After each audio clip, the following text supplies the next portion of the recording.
பார்வதி அந்த உயிராண்டு பட்டினியாக இருப்பது உண்மையானால் பரமசிவன் என்ற பட்டம் எனக்கு தேவையில்லை.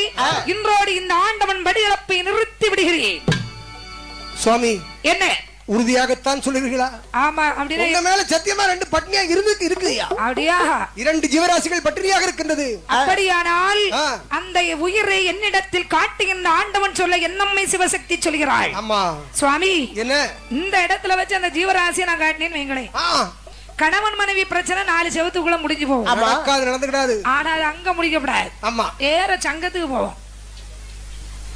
தெய்வலோகத்து சங்கத்துக்கு எல்லா இடத்துலயும் சங்கம் வச்சாச்சு. ஆமையா, அங்க போய் அதுக்கு ஒரு தீர்ப்பு அந்த சங்கத்தார்களே சொல்லிட்டு நடக்கக்கூடிய சம்பவம் நாடு அறியணும். கண்டிப்பா. ஆமா, தங்கம் செய்யாதது சங்கம் செய்யும்னா ஒரு சங்கம் செய்யாது. வாங்க போவோம். ஆமா, உங்களை தானே வைப்போம். புறப்படுவோம் என்று தெய்வலோகத்திலே தேவலோகத்து சங்கத்தார்கள் முன்பிலே சிங்க வாழையில தலவாழை இலைய கொண்டு விரிச்சாங்க. அழகா விரிச்சு போட்டா நேர சிமிழ் கூட்டை திறந்து ஊறவிடுகிறாள். வாயிலே திணையரசி கம்மி கொண்டு சிற்றம்பு எப்படி வருகிறது? எப்படி சுத்தி சுத்தி வந்திடுமா வந்திடுமா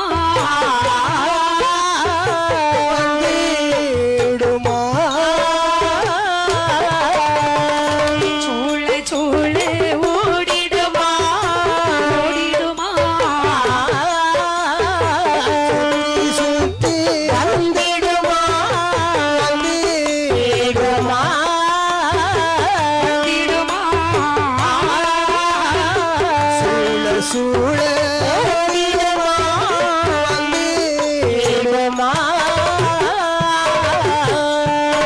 அறிந்தாளி பார்வதியாய் அரணுடைய படியளப்பை தலைகுனிந்து நாளுமுற்றா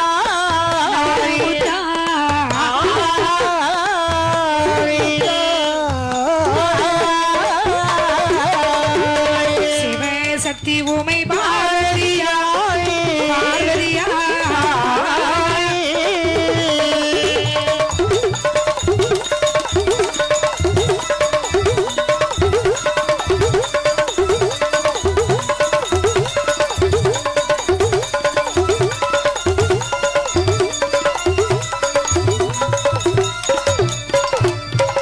அம்மையான சிவசக்தியான பார்வதி சரி நேர அந்த சிற்ற நம்ம பார்த்தோம். நமக்கு படக்குனாயிட்டு ஏன் தெரியுமா? என்ன ஒரு திணை அரிசி அந்த 2 இரம் அப்படி இழுத்துக்கிட்டே வரத பார்த்தா. ஆமா, சண்டாள போய் நமக்கு தெரியாம அரிசி போட்டுருக்காரு ஐயா. நேர ஆண்டவனா ஈசன் சொல்கிறாய், அம்மா பார்வதி சாமி பாத்தியா, அடியாள் அறியாது தவறு செய்து விட்டேன் சுவாமி, என்னை மன்னித்து விடுங்கள்.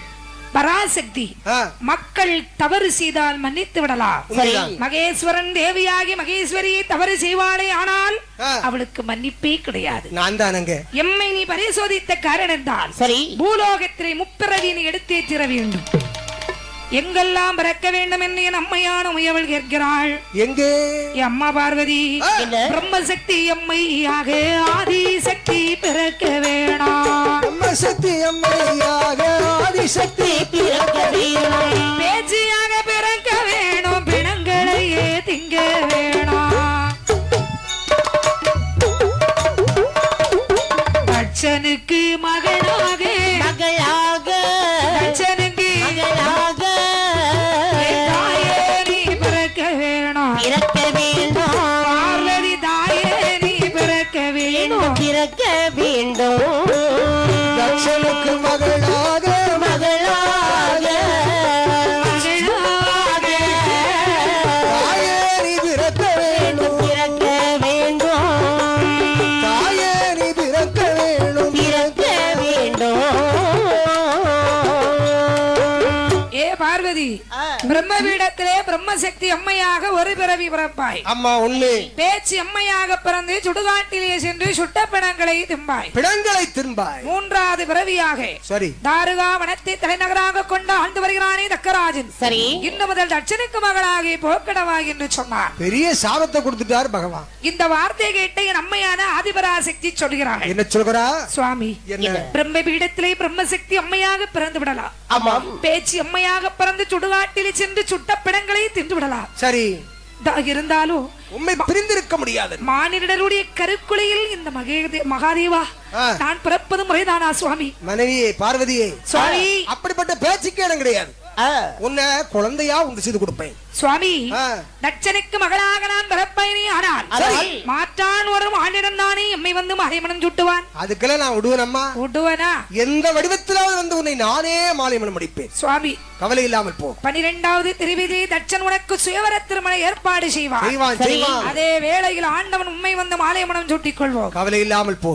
வார்த்தை காதில் கேட்டார் அந்த ஆதிவரா சக்தியானவள், அகிலாண்ட கோடி பிரம்மாண்ட நாயகியானவள், சிவசக்தியை சிறு குழந்தையாக ஆக்கினான் சிவபெருமான். ஆமா, தாமரை மலையில வச்சுட்டாரு. ஆமா, பெட்டகத்துக்குள்ள வச்சு கடல்ல இறக்கி விடுறாங்க. பெட்டகம் வருது. எப்படி வருகின்றது? எப்படிமா? வாராள் கடல்லதிலே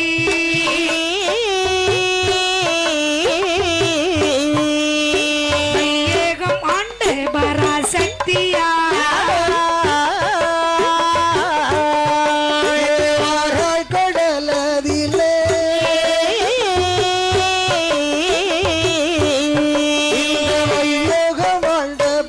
சக்தியா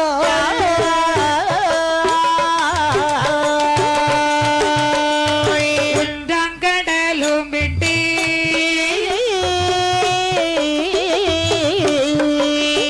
ஓடிய தொட்டில் உலாவி வர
பூவிலே ஆதி சக்தி அமர்ந்தாளே